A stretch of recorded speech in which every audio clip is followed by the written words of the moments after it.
Bonjour, vous êtes à l'écoute du téléphone biblique. Philippiens 3, 12 à 14 nous dit « Je poursuis ma course afin de saisir le prix, puisque moi aussi j'ai été saisi par le Christ Jésus. Frères, pour moi je n'estime pas encore avoir saisi le prix, mais je fais une chose. Oubliant ce qui est en arrière et tendant vers ce qui est en avant, je cours vers le but pour obtenir le prix de la vocation céleste de Dieu en Christ Jésus. » Le secret pour courir le marathon de la vie, c'est de chercher tous les jours à être. Les hommes et les femmes qui progressent sont en relation intime avec Dieu. Une personne tenace, aux convictions fermes, qui montre sa résolution et son assurance face à l'adversité et dans ses prises de décision, progressera sûrement. La meilleure stratégie pour cela est décrite dans l'une des épîtres de Paul, où il nous dit « Nous donc aussi, puisque nous sommes environnés d'une si grande nuée de témoins, rejetons tout fardeau et le péché qui nous enveloppe si facilement, et courons avec persévérance l'épreuve qui nous est proposée. » Hébreux 12, 1.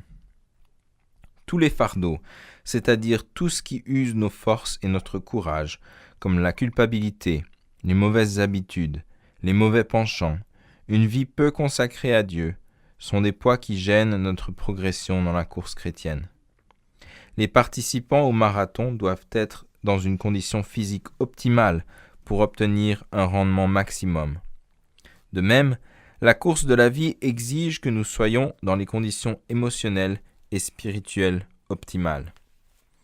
Les coureurs voulant triompher savent qu'ils doivent utiliser les accessoires adéquats, c'est-à-dire la tenue et les chaussures, pour faciliter leur trajet.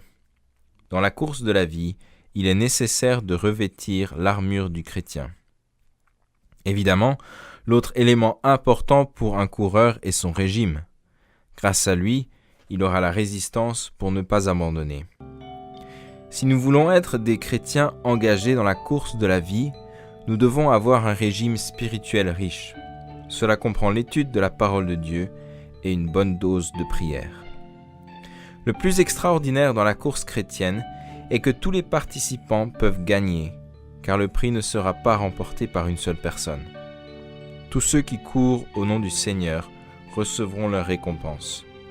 Dieu nous dit aujourd'hui « Courons avec persévérance l'épreuve qui nous est proposée, les yeux fixés sur Jésus, qui est l'auteur de la foi et qui l'amène à la perfection. » Trouvons ça dans Hébreux 12, 1 et 2.